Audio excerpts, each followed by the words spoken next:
culimadeedii oo doorkoodii ka tegay oo kaalintoodii gabay xaqiiqo weeye xaqiiqada waa in la qirtaa waa in farta lagu fiiqaa haddaan wax badan halkan aan ka sheegay oo ka tilmaamay cudurka siyaasiyiinta cudurka odayaasha kaaba qabiilada ah cudurka tujaarta cudurka kaalinta dhalinyarada maanta waxaan tilmaamaya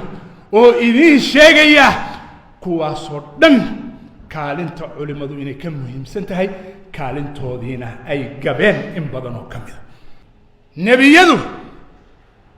ummadahooda waxa ka dhacaya iyo dhibaatada ka dhacaysa bannaanka kama istaagi jirin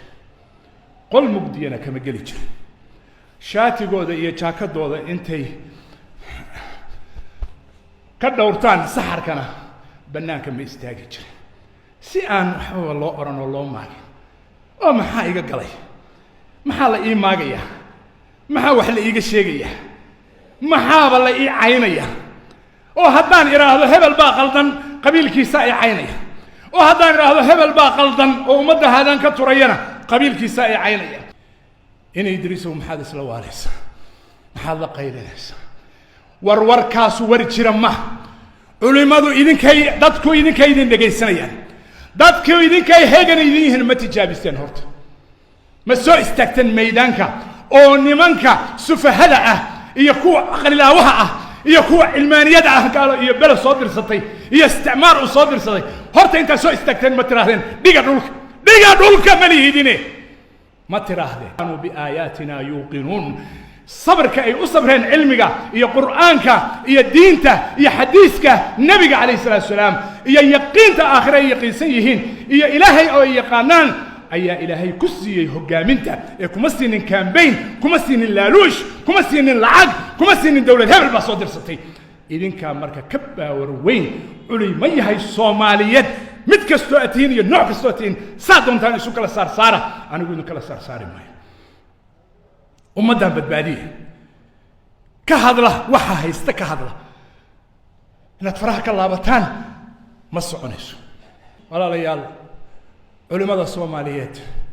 waxaan leeyahay oo walaalahay ilaahay khayr ha idin siiyo ummadda wax badan baad barteen wax badan baad u faa'iideyseen cibaadadii waa barteen tawxiidkii waa barteen salaadii waa barteen tahaaradii waa barteen siday u cibaadeysan lahaayeen waa barteen siday u guursan lahaayeen waa barteen لكن دينتو مع عبادة كلية هي عقيدة كلية دينتو كتابك إلهي مع عقيدة كلية هي إيمانياتك هي الصلاة كلية مياه مثلا وحجرت الدولة وحجرت السياسة وحجرت معامل وحجرت حريره وحجرت أدونك سيدا الله نقمه وحجرت قناعسي وحجرت أدونك وحكذا عيوردن إن دينتا لغم معموله دين إيا الدنيا إن لغم معموله آوي دين عاسكالاتو